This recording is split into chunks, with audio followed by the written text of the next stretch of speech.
with Heroesmart Homeschool Academy. Welcome to class. It's really good to have you. Today we're going to be, the title of our lesson is Measuring Capacity. We're talking about capacity. We introduced this concept in yesterday's lesson. And so today we're just going to, try to string all these things together and make sure you can appreciate how to measure your capacity in a different way. So let's go ahead and open up with prayer, recite our morality creed, and then we'll get right into today's lesson. We thank you, Lord, for this time we have to learn and grow. We seek to do the best we can and add to what we know. We love you, God, with all our hearts, and to others' love we show. Pleasing you is our goal, not to our lesson we shall go. In Jesus' name we pray. Amen. Amen. Let's also recite our morality creed. I believe in Jesus Christ, the Messiah who died and was resurrected from the dead to save humanity from sins. He is my Lord, Master, Boss, and Savior. I love God. I love myself and others with the God kind of love. I believe that the Bible is inspired by the Spirit of God and is the basis for morality, rights and wrongs. I look to the Spirit of God to understand God's intent behind every letter of the Bible.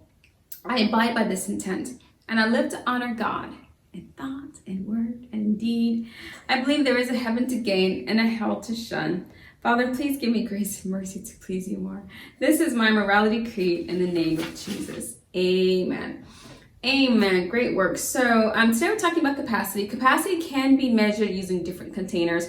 If you came to class yesterday, you saw us bringing a big pot, and we had a little sippy cup, and we finally had like a mug, and we brought all these three inside, and or like a coffee cup. And we brought them in, and we were able to determine which of those would hold the most, the least, and the one that would hold a moderate amount of liquid or fluids. And so today we're just going to take it up a small notch. If you have your workbook, you can turn to the 32nd week, second day. You'll be exactly where you need to be. The question that you're trying to ask yourself now is, hey, what if I have, for instance, a teacup, a spoon, and a kettle. Okay, so let's write that here. A teaspoon. You know what a teaspoon is. I didn't bring any to demonstrate, but a teaspoon is a teaspoon, right? Okay, a coffee cup.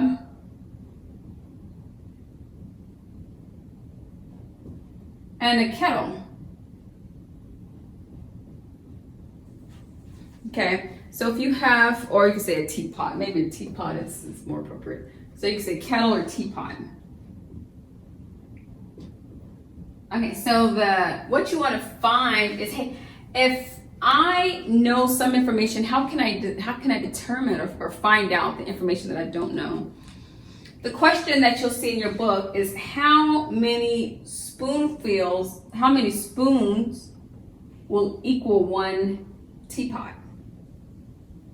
How many spoons of liquid will it take to fill a teapot?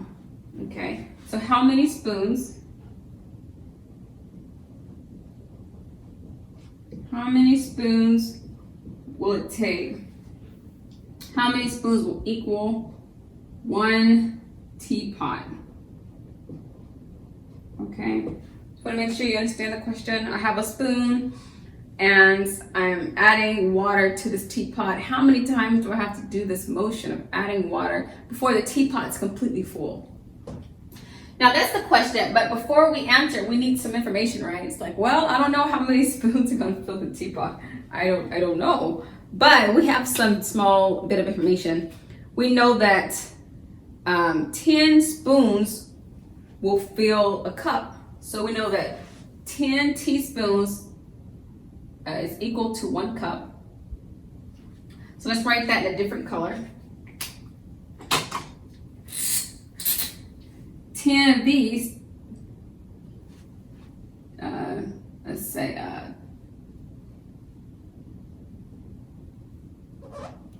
let's say 10 teaspoons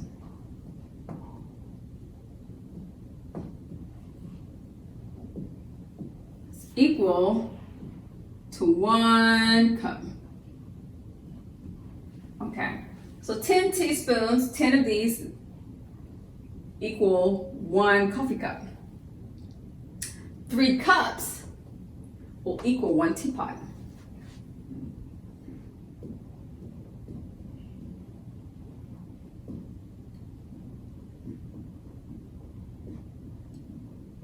Okay, so there we have some information. We know that 10 teaspoons is going to equal 1 cup, but 3 cups will equal 1 teapot. So the question is, well, how many spoons will equal a cup? So we find out how many, we don't know, but how many spoons will equal 1 teapot. And that's the question you see elaborated at the very bottom. So how many spoons will equal 1 teapot? So if we know that 10 teaspoons is equal to 1 cup, and 3 of these cups is equal to 1 teapot, then we have some information here. We can see the relationship. Even though we don't know how many teaspoons is equal to a teapot, we can look at the information that we do know. 10 teaspoons equal 1 cup. We need to find out how many teaspoons are going to equal these 3 cups. Right? Because if we can get enough teaspoons to equal 3 cups, then we'll have our teapot information. Okay, because that's good. So how many teaspoons are going to equal 3 cups? Well, you need to multiply, right? Can you see that very easily? Why you need to multiply? Because you need to do 10 plus another 10 for a second cup, plus another 10 for a third cup. 3 cups. 1 teapot. So that's why we're going to resort to multiplying. And that's a very easy calculation. You can just count by 10s on 3 fingers and you'll get your answer, or you should actually have memorized this. But the answer is 30 rather. 30 spoons. 10 times 3. So how many spoons is going to equal 1 teapot? Well, since we know that 30 teaspoons of fluid will equal 3 cups, and since we know that 3 cups is equal to 1 teaspoon, then 30 teaspoons is going to equal 1 teapot, okay? I was trying to do it slowly. I hope that makes sense. So let's go over it again. 10 teaspoons, some information that we already know. 10 teaspoons is equal to 1 cup. 3 cups is going to be equal to 1 teapot. Well, we need to find out how many spoons are going to equal 1 teapot. Well, if we know that 10 is 1 cup, then we need 10 3 times to equal 1 teapot. Okay, so 10 plus 10 plus 10 is going to be 3 cups, which is going to be equal to 1 teapot. 10 plus 10 plus 10 is 10 times 3. 10 times 3 is 30. Okay. Okay, so that's kind of the reasoning, the way you want to reason as you're answering your own questions, because you have some questions to answer that are similar. And the reason this is important because this is one way you can be efficient in your computing abilities. There are times when you will have the situation. I need to fill the teapot with a certain number of spoons, and I only know these 2 bits of information. So you'll want to know what to do in that situation. So this is a really good lesson. It's a great exercise as well. So leveraging the logic we use to get this answer, go ahead and take time out to complete questions 1A through 1D in your workbook. And hopefully by the time you get to the final answer, you'll see the connection very clearly, the reason you need to multiply to get your final answer. The reason you need to multiply. So that's what I'm hoping for. Okay, well, that's all I have for you today, boys and girls. Thank you so much for coming to class and for being a part of today's lesson. But until tomorrow, God bless. I'll be your hero's buddy, and as you study with Heroesmart, I will be